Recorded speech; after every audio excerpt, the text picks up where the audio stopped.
untuk tugas-tugas yang melibatkan komputasi numerik yang tinggi seperti grafis dan mesin learning. Di Google Colab ini, GPU digunakan untuk mempercepat proses komputasi seperti training model mesin learning ataupun deep learning, sehingga lebih cepat dibandingkan menggunakan CPU atau Central Processing Unit. Lalu, terdapat fungsi dan manfaat dari GPU. Dapat kalian lihat teman-teman,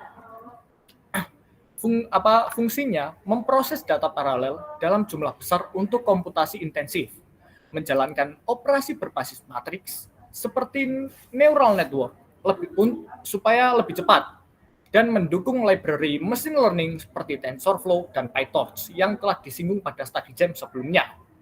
Lalu untuk manfaatnya sendiri, mempercepat training dan inference dari machine learning, menghemat biaya perangkat keras dengan akses GPU gratis di cloud, dan mendukung pengolahan data besar dengan efisien. Oke, next.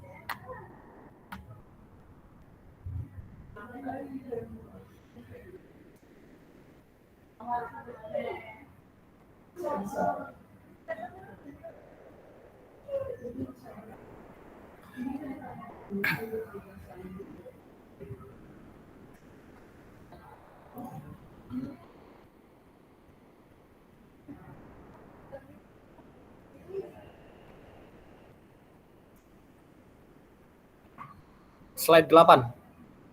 Oke, kita akan belajar cara mengaktifkan GPU di Google Colab.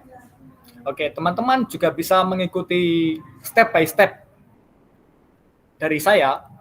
Untuk cara mengaktifkan GPU di Google Colab sendiri cukup mudah. Kalian hanya perlu membuka notebook kalian tadi, yang kalau kalian mengikuti, ini di sebelah kiri atas itu file saya yang saya buka. Kalian bisa menggunakan tadi yang kalian coba print Hello World. Nah, kalian klik yang sebelah connect, itu ada seperti drop down. Nah, kalian klik itu. Lalu akan terdapat, kita akan lihat gambar kanan atas, terdapat menu untuk change runtime type. Apakah sampai step kedua ada yang tertinggal atau aman?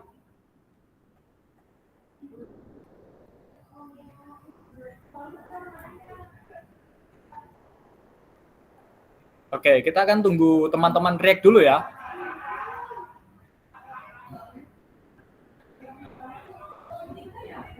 Wah, aman ya. Oke, Kak Lintang sudah react. Apakah yang lain tertinggal? Ada yang tertinggal? Oke, sepertinya aman semua. Selanjutnya, kalian, teman-teman tinggal pilih nih, untuk pilihan T4 GPU. Yang dari awalnya itu CPU, kita ganti ke T4 GPU. Setelah kalian ganti, kalian klik save.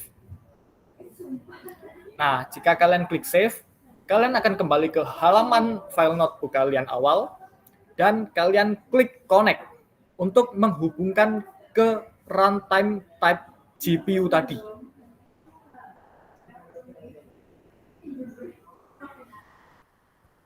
Oke, karena sudah saya kasih penjelasan dan fungsi juga manfaat dari GPU, jadi teman-teman harusnya tahu nih, seberapa penting sih GPU untuk pemrosesan dalam machine learning. Oke, next.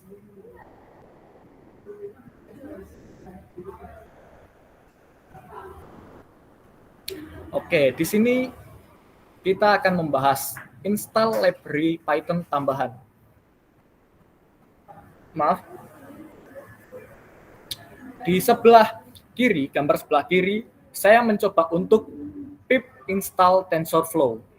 Nah, tadi dalam soal pretestnya udah terdapat pertanyaan ya, bagaimana sih install library Python di Google Colab? Nah, yang betul itu gini ya, sintaksnya begini. Nah, pada gambar kiri, itu kita bisa menginstal versi TensorFlow terbaru yang tersedia di PyP atau Python Package Index. Nah, kegunaannya memanfaatkan fitur terbaru, optimasi performa, dan perbaikan bug yang terus dikembangkan oleh tim TensorFlow. Juga cocok untuk proyek baru yang tidak terikat versi TensorFlow tertentu. Sedangkan yang di gambar kanan itu agak berbeda. Pip install TensorFlow dan itu setelahnya adalah versi khusus atau versi yang dispesifikan untuk versi TensorFlow. Nah, kegunaannya sendiri menjamin stabilitas dan kompatibilitas dengan proyek yang memerlukan versi spesifik dari TensorFlow. Juga membantu menjalankan proyek lama yang telah dikembangkan sebelumnya dengan versi TensorFlow tertentu. Nah, di sini fun fact-nya, Google Colab itu telah menyediakan atau telah menginstal banyak sekali versi library dari Python, tetapi tidak semua. Makanya kita perlu menginstal library Python tambahan yang belum terinstall di Google Colab. Oke, selanjutnya. Next.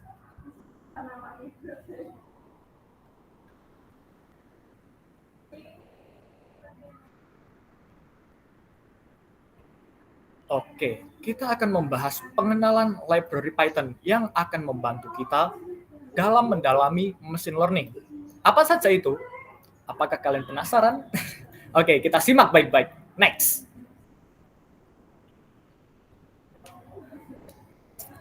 Oke, apa yang akan kita pelajari adalah library NumPy, Pandas, dan Seaborn. Kita simak baik-baik untuk mengetahui kegunaan masing-masing dari 3 library ini. Next. Oke, kita mulai dari NumPy.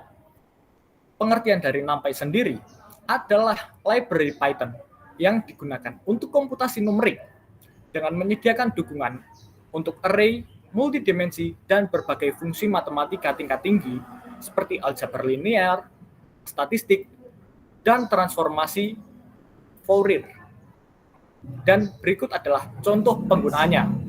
Mungkin bisa diperbesar kodenya. Apakah teman-teman bisa melihat kodenya dengan jelas? Atau kurang jelas? Bisa ya? Oke. Saya akan menjelaskan kegunaan dari kode ini. Kode ini menggunakan library NumPy untuk melibatkan atau melakukan operasi dasar pada array. Pertama, array dibuat menggunakan NP array dengan elemen 10, 20, 30, 40, dan 50. Selanjutnya, beberapa operasi dilakukan pada array tersebut seperti npSum yang menghitung total dari semua elemen array, yaitu dengan total 150. Lalu npmin yang bertugas atau berfungsi untuk menghitung rata-rata elemen pada array, yaitu 30. Dan operasi array kali 2 atau kuadrat, mengkuadratkan setiap elemen dalam array yang menghasilkan 100, 400, 900, 1600, dan 2500. Ini tadi sepertinya masuk soal pretest ya. Nah, hasil dari setiap operasi ditampilkan menggunakan print yang bertugas untuk mengeksekusi setiap fungsi sebelumnya dari kode snippet tersebut. Oke, kalian akan kukasih waktu kalau mau coba-coba kode di atas. Kalau mau nyoba kode menggunakan library NumPy ini. Kalau udah ada yang coba, react jempol. Jangan lupa. Bisa kalian coba ya, guys. Oke.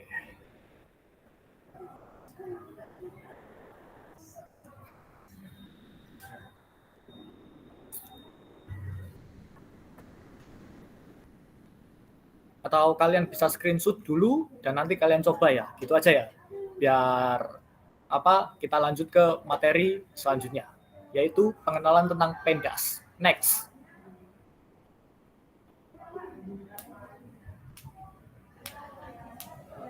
Oke, untuk Pandas sendiri adalah library Python untuk memanipulasi dan menganalisis data yang memungkinkan pengguna bekerja dengan data yang berbentuk tabel melalui struktur data frame dan series. Library Pandas ini dirancang untuk mempermudah pengelolaan data, termasuk membaca, membersihkan, dan merangkum informasi dari sebuah dataset. Nah, kalian dapat lihat contoh penggunaan Pandas yang telah saya berikan pada gambar. Oke, mungkin bisa diperbesar lagi gambarnya, Kak Naima. Contoh penggunaan Pandas. Oke, pada kode snippet ini menggunakan library Pandas untuk membuat dan memanipulasi data dalam bentuk tabel atau data frame. Pertama, sebuah data frame dibuat menggunakan PD data frame. Nah, itu untuk membuat data frame-nya dari dictionary yang telah berisi yang dari data yang membuat 3 kolom, mulai dari nama, name, age, dan score. Masing-masing dengan nilai. Dari nama dulu ada Alice, Bob, dan Charlie. Untuk age-nya ada 25, 30, dan 35. Juga skornya ada 85, 90, dan 95. Data frame ini kemudian difilter dengan kondisi di age yang lebih besar dari 30. Yang hanya menyertakan baris dengan nilai kolom age lebih besar dari 30, menghasilkan data frame yang hanya berisikan Charlie, di mana Charlie itu usianya lebih dari 30, yaitu 35. Dan kita juga menggunakan print untuk mengeksekusi dan menampilkan hasilnya sesudah filtering age tersebut. Oke, apakah penjelasan saya di sini sampai sini cukup jelas dan dapat diikuti oleh teman-teman? Oke, terima kasih banyak responnya. Boleh teman-teman screenshot untuk contoh kode penggunaannya atau kode snippetnya, dan kita akan lanjut ke library Seaborn. Next.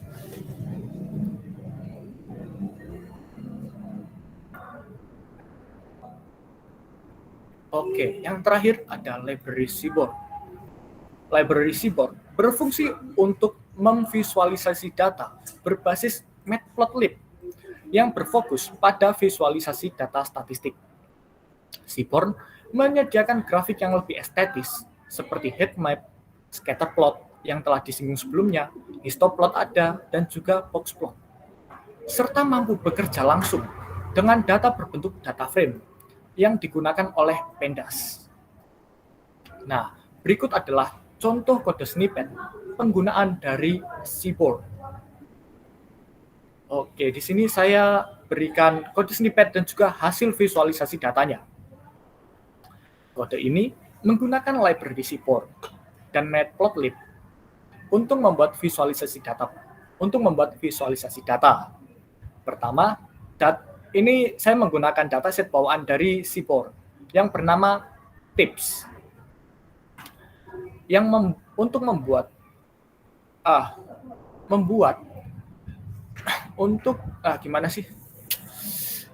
yang bernama tips dimuat menggunakan SNS load dataset, dan kita memanggil nama datasetnya yaitu tips yang berisi informasi tentang total tagihan atau total bill yang diberikan tip, juga jenis kelamin pelanggan atau seks, dan waktu makan atau time. Di sini terdapat atribut-atribut labelnya ya.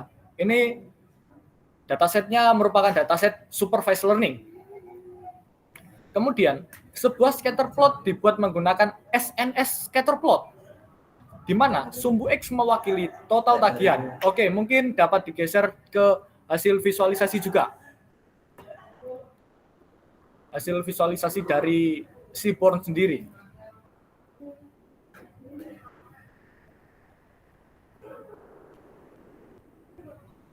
Nah, di mana sumbu X mewakili total tagihan atau total bill, juga sumbu Y mewakili tip, Dan warna titik berbeda-beda itu berdasarkan jenis kelamin pelanggan. Dan gaya titik berbeda-beda itu berdasarkan waktu makannya. Jadi tersebarnya berdasarkan waktu makan. Setelah itu juga saya telah menambahkan nih PLT title untuk menambahkan judul pada grafik tersebut. Dan grafik visualisasi data ini saya tampilkan menggunakan PLT show untuk menampilkan hasil visualisasi data yang memperlihatkan hubungan antara total tagihan dan tip berdasarkan kategori yang berbeda. Oke, mungkin bisa ditampilkan kode snippet dan juga hasilnya supaya teman-teman bisa SS nih, bisa praktek juga. Wah, untuk Kak Rahma ini suka sekali ini sepertinya dengan demo-demo seperti ini. Wah, mantap. Oke, mungkin bisa kita next slide. Wah, nggak terasa ya. Ini sudah memasuki materi yang terakhir, yaitu eksplorasi data. Ayo, mari kita bahas bersama-sama lebih lanjut. Next.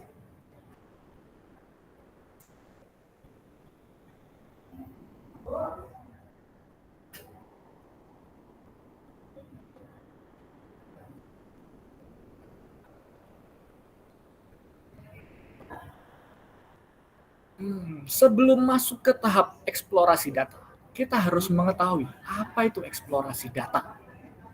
Kita kenalan dulu lah minimal. Eksplorasi data adalah proses awal dalam analisis data yang bertujuan untuk memahami struktur, pola, dan karakteristik dataset secara menyeluruh.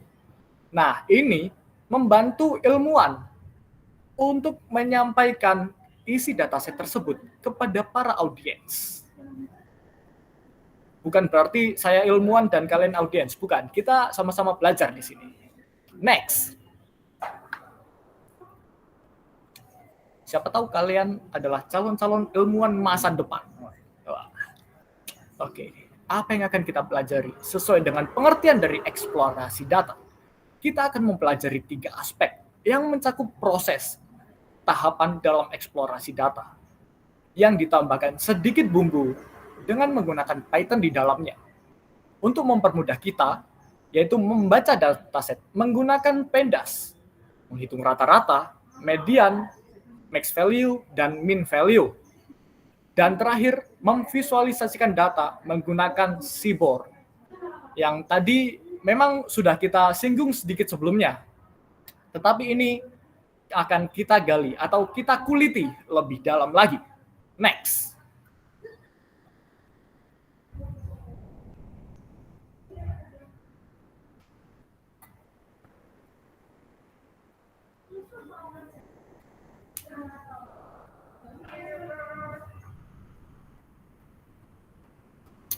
Oke, membaca dataset adalah proses memuat data dari berbagai sumber, seperti file CSV dan Excel, ke dalam lingkungan analisis data. Proses ini dilakukan supaya nantinya kalian dapat mengeksplorasi data lebih lanjut. Di Python sendiri, terdapat library seperti pandas yang menyediakan fungsi sederhana seperti read CSV untuk membaca file dan mengonversinya menjadi struktur data frame yang telah kita singgung tadi supaya lebih mudah digunakan. Di sini kita akan mempraktekkan teknik untuk membaca file menggunakan fungsi read CSV dan kita gunakan fungsi df head untuk menampilkan 5 baris pertama dalam suatu dataset. Nah, fungsinya itu untuk memeriksa struktur dari dataset secara tepat dan cepat. Saya juga telah memilih beberapa kolom yang relevan dalam dataset ini, karena kalau tidak saya pilih itu terlalu banyak atributnya. Seperti dapat kalian lihat ya teman-teman, ada bedrooms, bathrooms, SKFT living, floors, price, dan year bill. Ini adalah kolom-kolom yang saya gunakan untuk memprediksi harga rumah. Ini adalah model sederhana untuk machine learning. Nah, untuk modelnya nanti secara lengkap, akan dibahas pada study jam selanjutnya. Oke, kita next. Oh, sebelumnya mungkin bisa teman-teman screenshot dulu nih penggunaan dari Pendas tadi. Back dulu, Kak Naima. Nah, mungkin bisa teman-teman SS dulu. Oke, apakah penyampaian saya di sini terlalu cepat? Apakah ada yang tertinggal?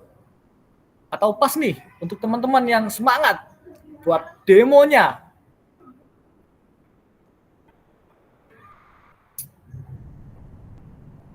Oke, minimal kasih react dulu lah. Kasih react dulu. Biar semangat nih, biar nggak ngomong sendirian. Oke, next.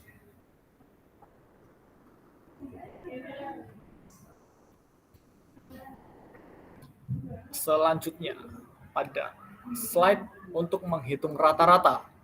Atau, untuk menghitung rata-rata ini menggunakan apa? Betul, average, salah. Mean.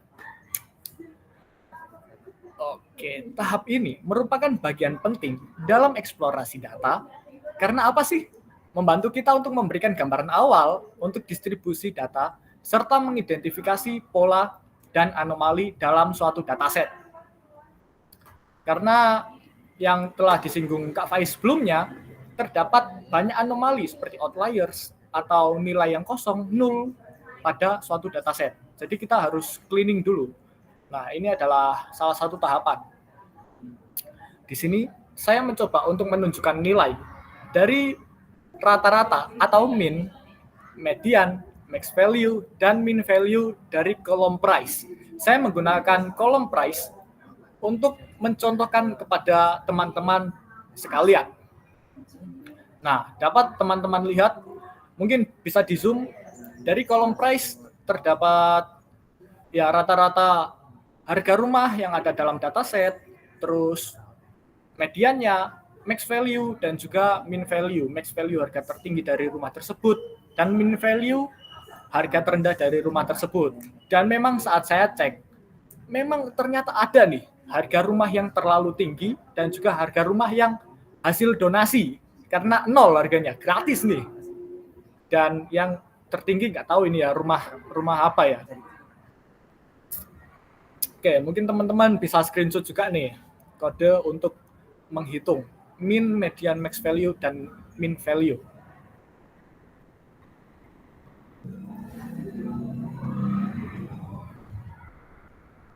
Oke, apakah lancar, guys? Ini?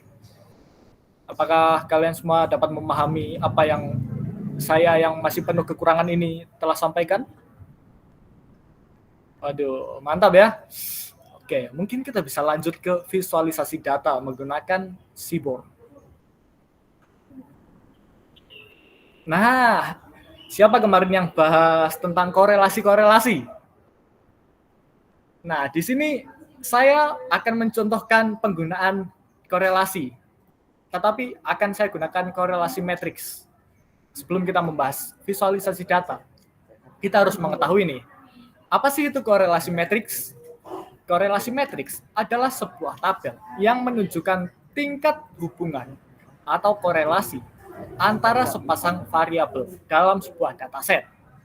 Tujuannya adalah membantu memahami hubungan antar variabel, menganalisis statistik lebih lanjut seperti regresi linear, dan membantu memilih variabel yang relevan, juga menghindari redundansi dalam dataset. Redundansi itu ada dua tipe yang bersamaan yang bertumpuk, kurang lebih seperti itu gambarannya ya.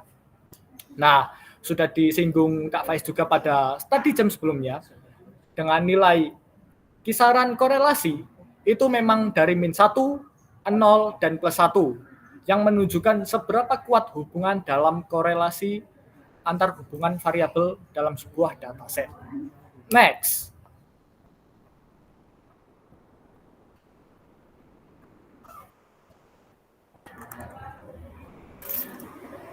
Oke, kita akan membahas visualisasi data pada host price prediction ini, file host price prediction menggunakan scatter plot lagi, seperti contoh sebelumnya. Visualisasi data adalah tahap penting dalam eksplorasi data untuk membantu memahami pola, hubungan, dan distribusi data secara visual. Kenapa menggunakan library Pandas?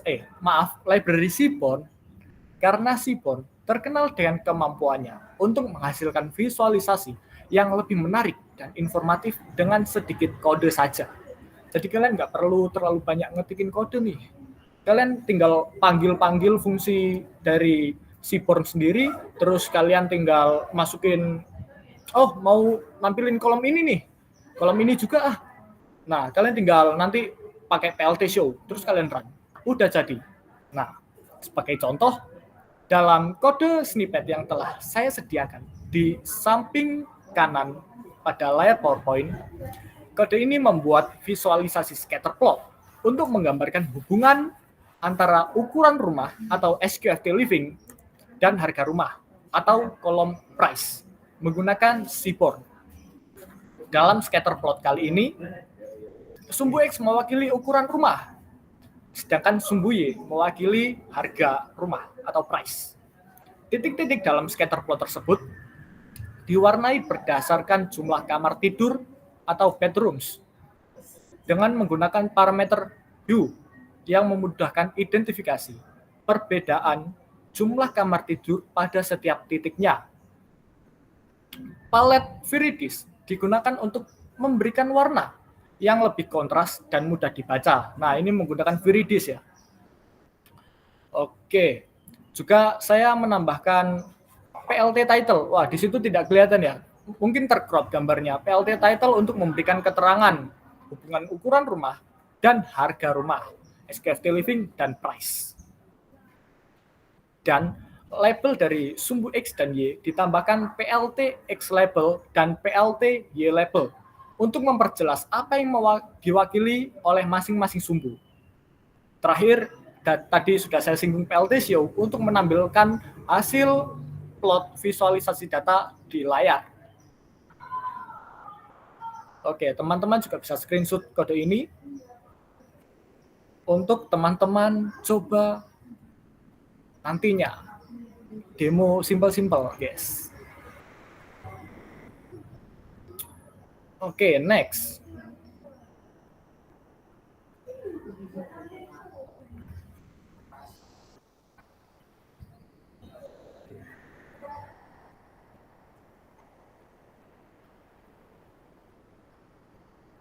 Oke, ini agak beda ya, karena kita akan memvisualisasikan data dalam bentuk histoplot atau yang lebih familiar kita dengar histogram.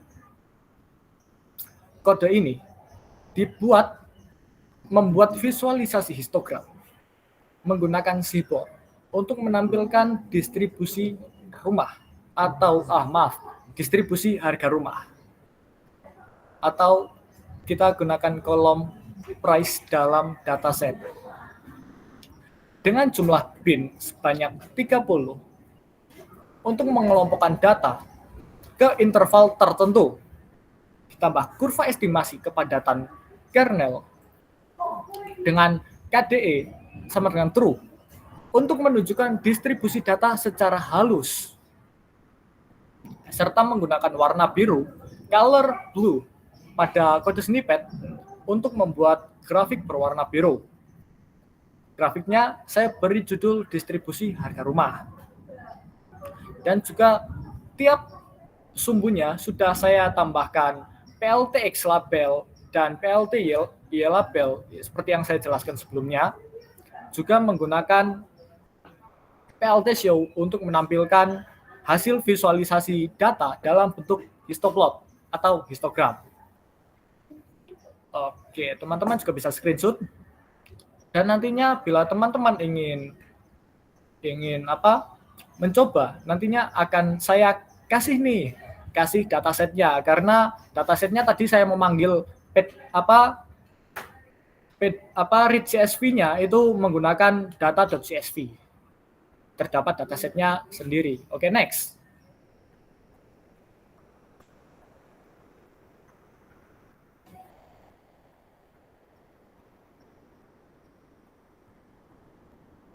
Waduh, tidak terasa ya, sudah akhir ternyata.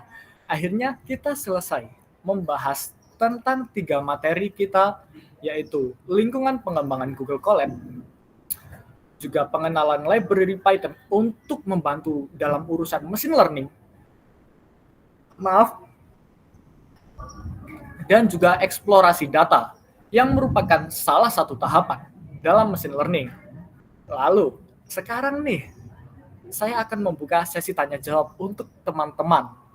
Apakah ada yang ingin bertanya?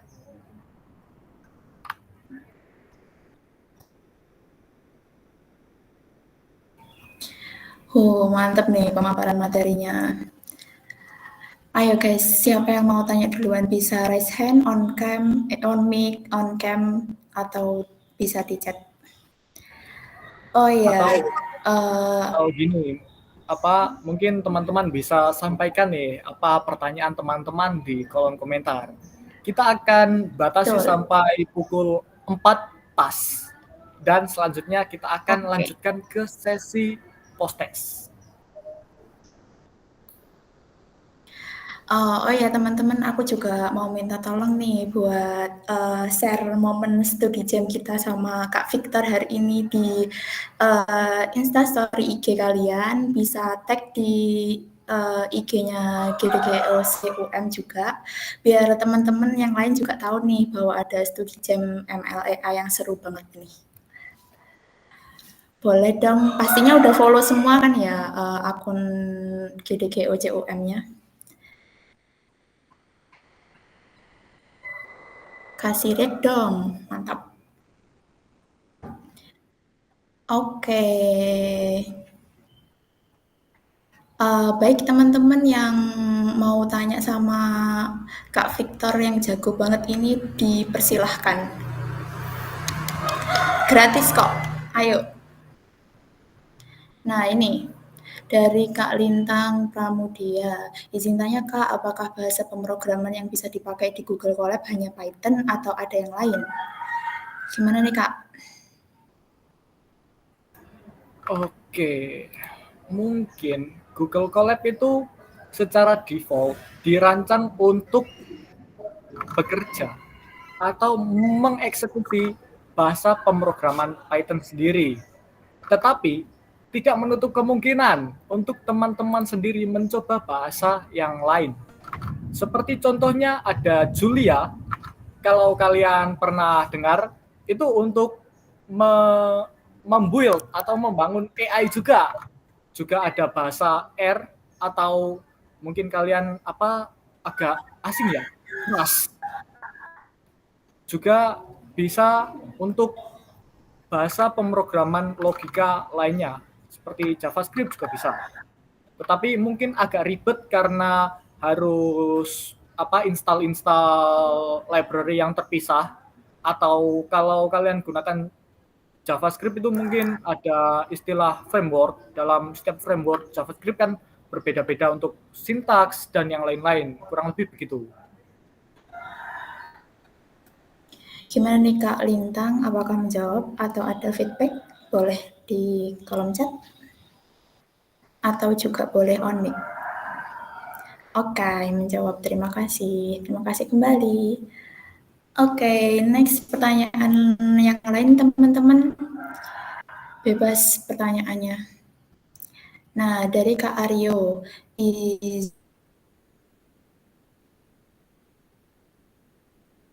Izin tanya Kak, Google Colab itu adalah untuk mengeksekusi program. Makasih Kak. Gimana Mas? Oke, terima kasih atas pertanyaannya. Izin menjawab ya, Arya Zayed. Kak Arya Zayed. Ya, memang kurang lebih sama dengan VS Code dan software-software untuk mengcompile compiler lainnya. Tetapi di sini ya terdapat beberapa kelebihan dan kekurangan dari Google Colab sendiri. Yang pertama, Google Colab itu per cell, tidak bisa langsung jadi satu file seperti VS Code kan bisa jadi satu nih. Tapi kalau Google Colab itu harus per cell nih kita definisikannya, karena memang untuk membantu juga. Dan kalau kekurangan dari Google Colab memang tidak sekompleks dari VS Code. Kalau VS Code sendiri kan sudah mendukung banyak bahasa pemrograman atau bahasa styling markup seperti HTML, CSS, kan itu bahasa markup language nih. Nah, itu juga sudah didukung oleh VS Code, tetapi untuk Google Colab sendiri memang lebih dikhususkan untuk bahasa pemrograman logika. Gitu. Apakah menjawab Kak Aryo atau ada feedback? Silakan. Oke. Next pertanyaan lagi dari Kak Vini.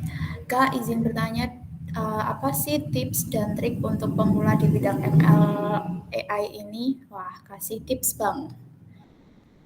Nah, terima kasih pertanyaannya Kak Vini. Izin menjawab, untuk tips pemula di bidang ML/AI ini, entah itu yang sudah punya basic IT ataupun yang yang belum memiliki basic IT sama sekali nih. Tipsnya cukup mudah dan teman-teman sudah mempraktekannya, yaitu mengikuti study jam ML ini dari study jam 1 sampai 6 nanti.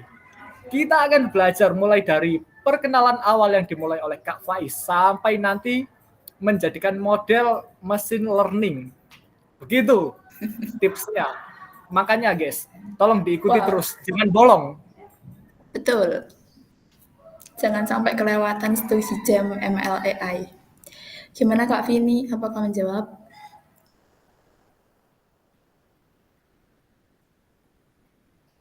Oke, terus pertanyaan selanjutnya ada dari Kak Nabila nih. Izin tanya Kak, untuk machine learning sendiri itu apakah bisa menggunakan bahasa pemrograman lain selain Python? Oh, gimana deh Kak? Sama kayak pertanyaan sebelumnya, tapi nggak apa-apa. Waduh, bisa. Tentunya bisa. Bisa. Ya, tentunya bisa. Bukan apakah ya? Mungkin bisa aku sebutin nih, pakai bahasa pemrograman apa sih untuk membuat machine learning selain menggunakan Python. Itu bisa menggunakan Julia ataupun menggunakan bahasa Rust tadi. Kurang lebih seperti itu. Jadi Python bukan salah satunya, tetapi Python itu memberikan kemudahan karena memang sintaks yang cukup mudah dipelajari dan diingat.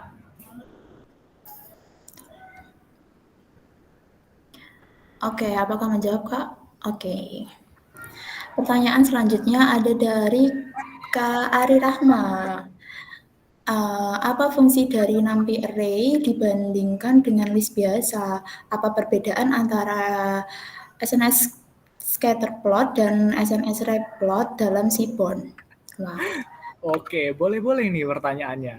Nah, untuk pertanyaannya bagi saya itu sebenarnya sudah cukup jelas. Untuk NumPy Array sendiri, fungsinya digunakan untuk membantu kita untuk memanipulasi numerik yang ada dalam dataset tersebut. Kalau menggunakan list biasa sebenarnya nggak ada bedanya tapi kekurangannya kalau nggak menggunakan NumPy Array itu waktu kita memproses itu lebih tidak hemat waktu atau memakan waktu lebih panjang. Jadi kalau kita terdapat fungsi NP Array atau NumPy Array tersebut, seharusnya kita gunakan untuk memaksimalkan waktu supaya waktunya itu lebih bekerja secara efisien, tidak terbuang untuk membuat list biasa atau list manual. Kita custom list seperti itu. Nah, untuk perbedaan antara SNS scatterplot, regplot dalam Seaborn itu hanya dalam bentuk visualisasi datanya. Kita mau buat visualisasi data dalam bentuk apa sih? Dalam bentuk scatterplot atau histoplot atau regplot, boxplot gitu. Itu hanya berbeda dalam bentuk datanya. Tetapi dalam visualisasi data dan tujuannya itu sama, untuk membantu audiens memahami isi dataset mudah gitu ya. Oke, apakah menjawab dari Kak Ari Rahma? kasih feedback kalau belum jelas, nggak apa-apa.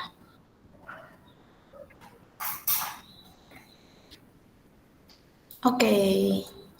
Pertanyaan selanjutnya dari Kak Muhammad Rifki. Izin bertanya Kak, apa bedanya pandas dan polar? Kenapa lebih banyak yang pakai polar di Kaggle pada dataset besar?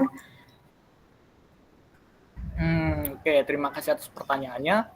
Nah, untuk penggunaan pendas dan polar sendiri terdapat beberapa perbedaan. Di sini ternyata pendas itu ditulis dalam bahasa pemrograman Python, sedangkan polar biasanya menggunakan bahasa R atau Rust tadi. Juga dapat dilihat dari performanya itu kalau pendas cenderung lebih lambat pada dataset besar. Makanya orang-orang di Kaggle sendiri itu lebih cenderung menggunakan polars karena lebih cepat. Nah, kurang lebih seperti itu. Tetapi pendas sendiri kalau digunakan pada dataset yang besar itu lebih mudah untuk dieksplorasi karena kita bisa langsung memilih nih kolomnya kolom apa kita explore lalu kita manipulasi dataset yang ada dalam ukuran yang kecil dan menengah. Oh, maaf, penggunaannya pada dataset besar pendas kurang mendukung ya daripada polars ya. Karena tidak efisien. Alasannya itu keterbatasan memori yang kurang. Seingat saya ya, itu kekurangannya itu ada pada keterbatasan memori. Sedangkan kalau polars itu ada fungsi namanya lazy evaluation ya, untuk mengurangi eksekusi operasi yang dirasa tidak perlu atau tidak efisien. Nah, kurang lebih seperti itu. Oke, apakah menjawab dari Kak Rifki? Nah, Oke, pertanyaan selanjutnya, nanti bakal belajar model LLM juga nggak, Kak?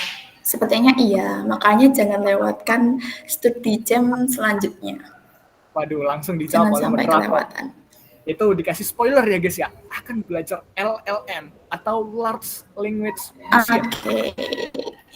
Model, maaf. Model. Ya, Large Language Model. Oke, pertanyaan selanjutnya ada dari Kak Ganendra. Kak izin bertanya, untuk menganalisis outlier pada sebuah data lebih prefer menggunakan Higgsplot atau Blockspot? Terima kasih. Oke, karena udah jam 4 pas. Mungkin bisa dijadikan pertanyaan terakhir dari Kak Giansa. Nah, terima kasih. Pertanyaannya nih Kak, izin menjawab ya.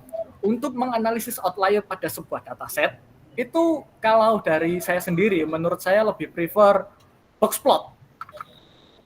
Nah, karena boxplot itu dapat mengidentifikasi outlier dengan cara menampilkan outlier sebagai titik-titik yang berada di luar batas bawah atau di luar batas atas. Bisa dari kedua itu.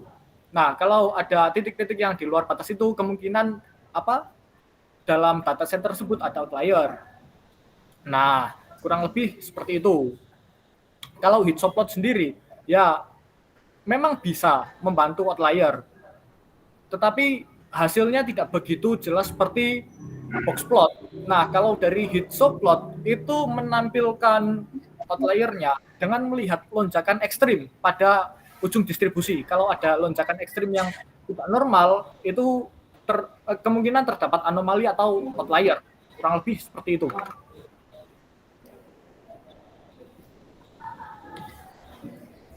Oke, apakah menjawab Kak Ganendra? Oke, berhubung jamnya sudah jam 4, gimana nih kalau kita post test? Apakah teman-teman udah siap? Kasih react dong biar rame. Pastinya ada reward lagi. Oke, kalau kalian merasa soalnya susah, nanti ya bilang ke saya nanti, Kak, soalnya susah gitu.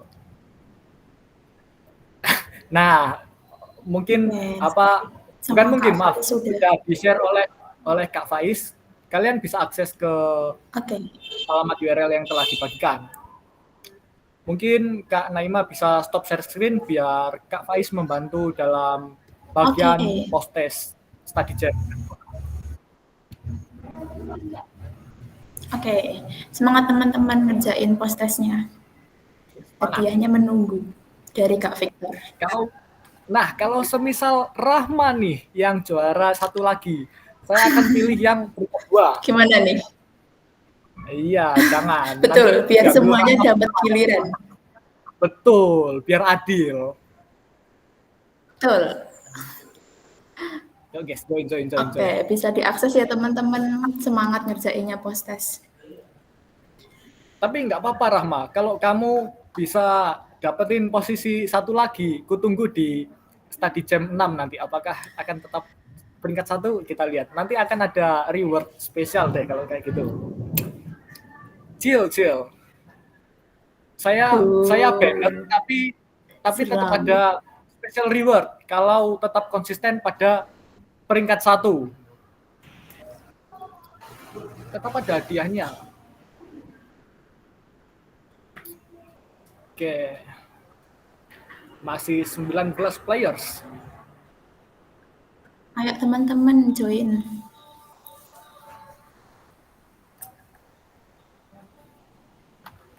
Kita tunggu sampai 16.05. Nanti Kak. Oke.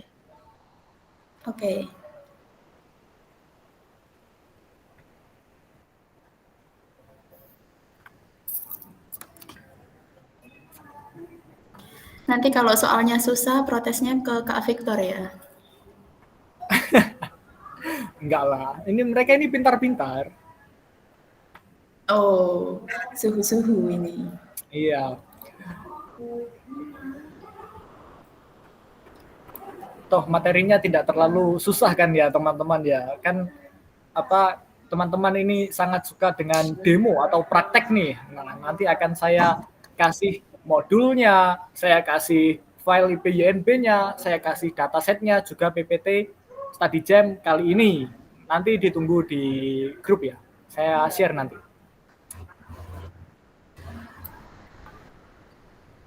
Oke, iya kira-kira teman-teman apa sambil nunggu read post test ini boleh abadikan momen studi jam hari ini dong. Bisa tag di IG GTGOC ya. Biar tambah seru nanti. Betul sekali.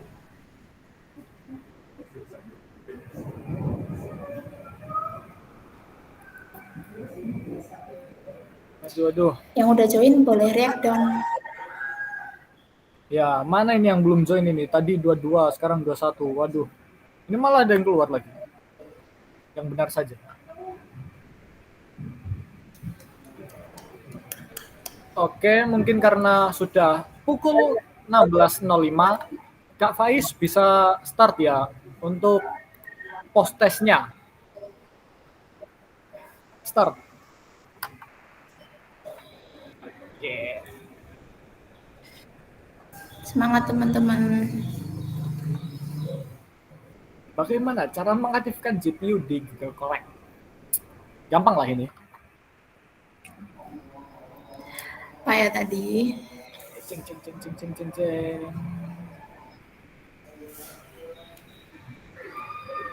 Waduh. Oke. Kok bisa ada yang salah itu? Gimana itu? Harus semangat, perhatikan guys. Jangan sampai lengah ya. Oke, siapa ini? Waduh. Handika Lintang Pramudia. Oke, Kak Lintang ini. Oke, next. Kita lanjut ke pertanyaan kedua dari 13 soal. Oke, santai. Masih soal pertama. Masih ada 12 soal lagi. Gas.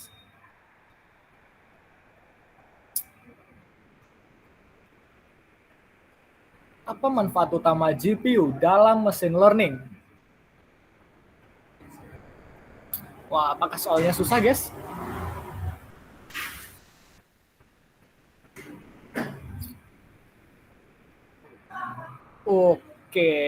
Oke, masih banyak dominan yang benar ya. Yang salah mungkin bisa lebih teliti lagi di soal selanjutnya. Kita lihat leaderboard sementara. Wow, Waduh. mengerikan. Oke. Next. Masih Kak Lintang nih. Ngeri banget nih. Apakah Kak Rahma menurunkan kemampuannya sengaja untuk tidak menang ini? Wah, karena sudah ada Bennett tadi. Waduh. Jangan gitu Kak Rahma, harus tetap semangat ya. Oke, next. Pertanyaan selanjutnya. Apa fungsi DF price median dalam PEMDAS? Itu guys, jing. Loh, wah bener semua ini. Alamak, loh.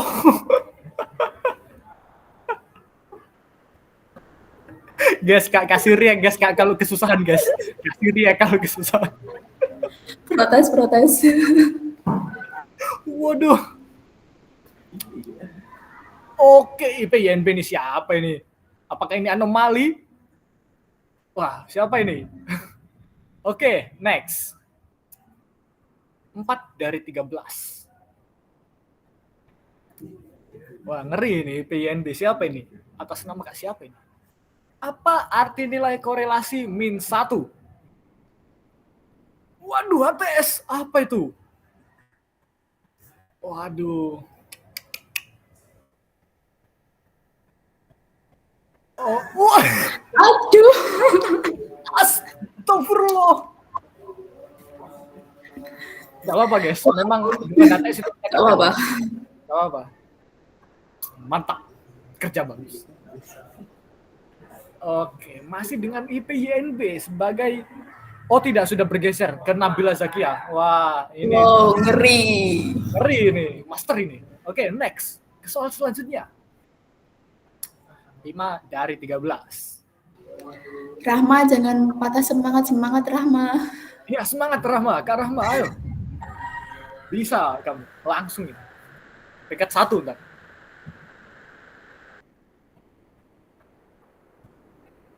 Apa output dari SNS hit plot dalam DFX price pins 30 KDE true? Waduh.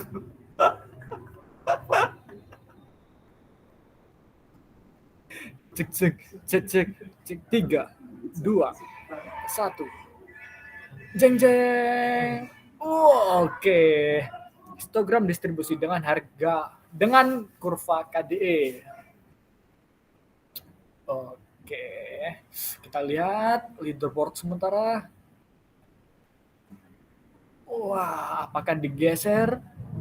Digeser oleh Kak Kurotul Aini. Wah. Ini sengit sekali ini. Yuk, yang lain semangat juga. Iya, untuk yang lain semangat.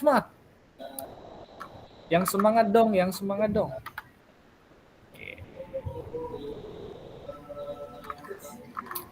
Gas, kita ke soal 6 dari 13. Apa fungsi utama dari library NumPy?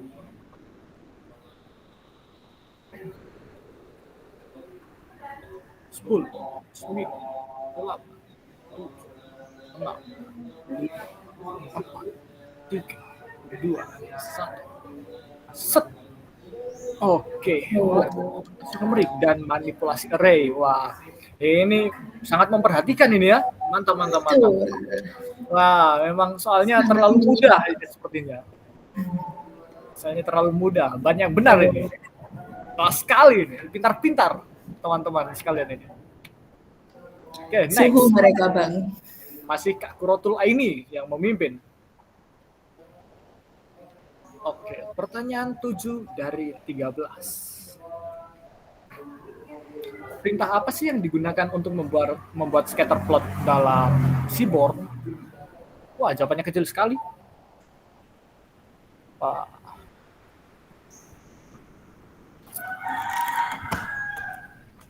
Oke. Jawab guys, jangan lupa guys. Wah, sayang sekali ya. Ternyata tidak menggunakan underscore lagi ya, digabung scatterplot. Banyak yang terkecoh nih. Iya, banyak yang terkecoh ini. Tapi tidak apa-apa, masih ada soal lain. Tenang, chill kawan. Oh, sudah bergeser, tapi Kak Kurotula ini masih di atas ya. Di atas Wow. sedikit, bos, di pucuk bos. Oke, next.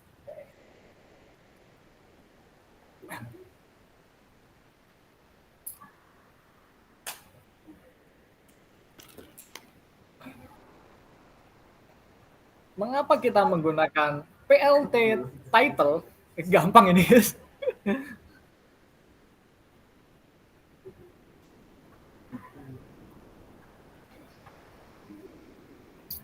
Jeng jeng.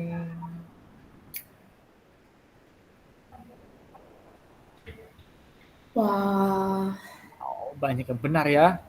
betul. Memang sebenarnya pinter-pinter, cuma memang apa mungkin teman-teman hanya sedikit terkecoh tadi ya di soal-soal sebelumnya ya. Betul. Tidak apa-apa. Wow. Wah, Nabila Zakia. Nabila kembali lagi merebut tahta. Kayaknya nggak sabar reward dari kamu deh, Tor. Waduh, waduh, waduh, waduh. Ya. Oke, sudah setengah jalan nih, sudah 3/4 soal nih yang sudah dijawab, dikerjakan oleh teman-teman. Kita lanjut ke soal ke-9. 5 soal lagi. Semangat, guys. Perbedaan utama library, NumPy, dan Pandas. Aduh. Aduh, nyesek banget ya jawabannya yang beda agama itu. Siapa Aku itu? dan dia beda agama. Aduh, aduh, aduh.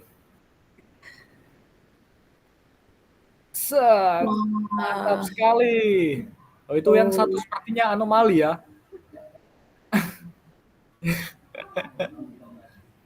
Oke, kita lihat. Set.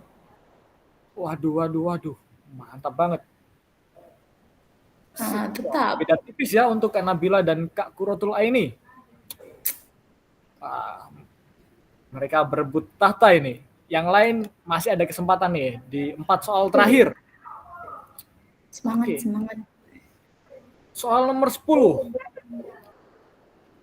Kita gaskan. Apa yang ditampilkan oleh fungsi head dalam Pandas?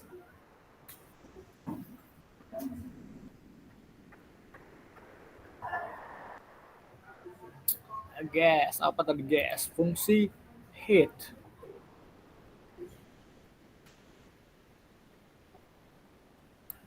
Wah, mantap sekali. 5 baris pertama, bukan 5 baris terakhir dari data frame. Wah, masih banyak yang terkecoh ya, rupanya.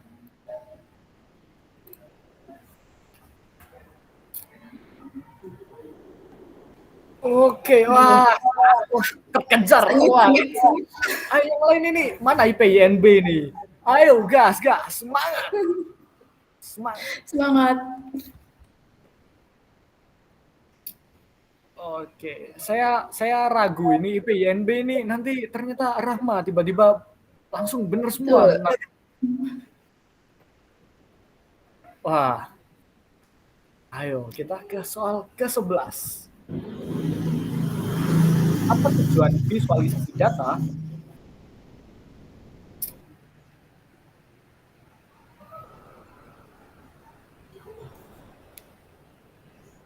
Wah, jika kalian perhatiin, pasti kalian bisa lah.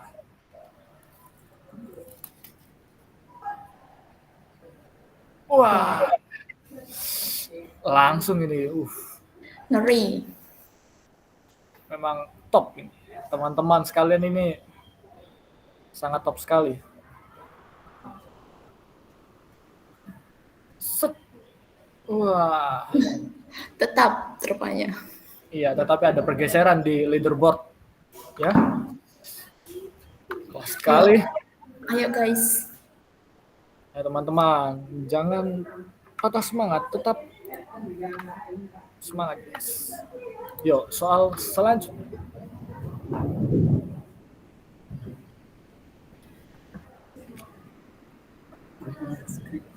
Fungsi SNS. Heatmap dalam analisis data.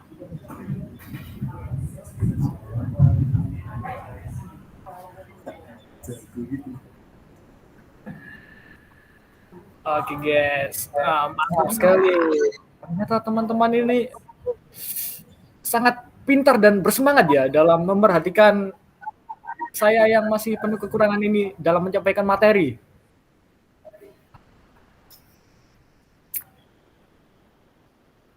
Set. Wah, ini naik ini, mulai naik ini. Dalam soal-soal terakhir IPINB naik lagi ini. Wah, menakutkan ya. Soal terakhir adalah Siapa ini? Siapa sih IPINB ini? Saya tertarik malah dengan yang IPINB ini. Karena menggunakan nama-nama anomali. Oke, next. Soal terakhir, soal ke-13. Apa yang dimaksud dengan eksplorasi data?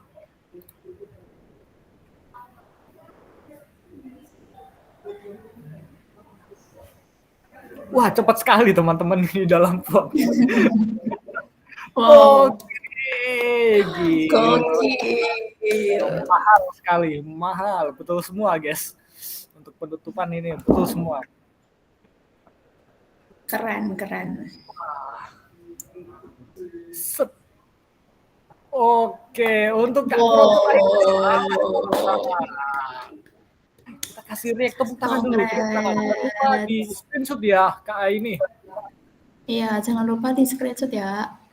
Dan nanti untuk rewardnya tolong hubungi saya atau Kak Naima, Kak Faiz, ataupun Kak Afan. Bebas dari kita berempat. Betul. Oke. Terima kasih atas partisipasi kalian dalam post-test Study Jam ML AI kedua. Sekarang, kita akan memasuki sesi dokumentasi. Dimohon teman-teman untuk on-cam dan berpose formal terlebih dahulu. Lalu untuk pose yang kedua akan dilanjutkan pose GDGOC. Ayo guys, on-cam. On-cam dulu kita guys.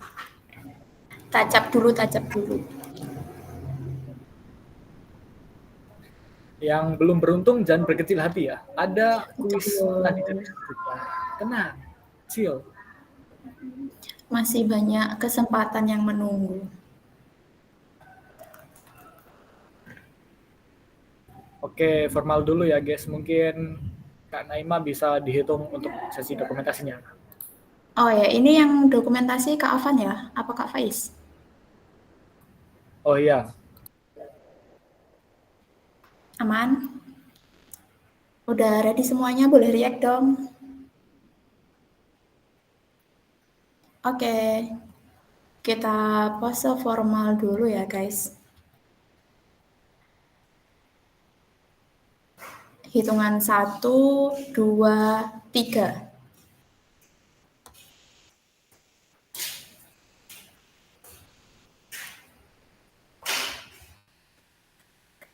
Lalu gaya GDGOC. Oke, 1, 2, 3. Boleh pose bebas.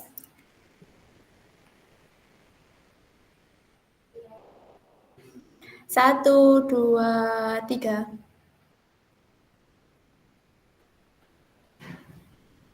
Aman, Kak? Oke, aman. Oke. Teman-teman terima kasih banyak udah join di Studi Jam Day itu hari ini. Semoga ilmunya bermanfaat dan jangan lupa dokumentasi buat Studi Jam hari ini dan tag IG GDGOCUM. Oke. Oke, sekian materi Study Jam kali ini. Jika ada kurang lebihnya, saya berterima kasih dan mohon maaf. Wassalamualaikum warahmatullahi wabarakatuh. Waalaikumsalam warahmatullahi wabarakatuh. Thank you semuanya. Sampai jumpa lagi. Tunggu event-event selanjutnya teman-teman.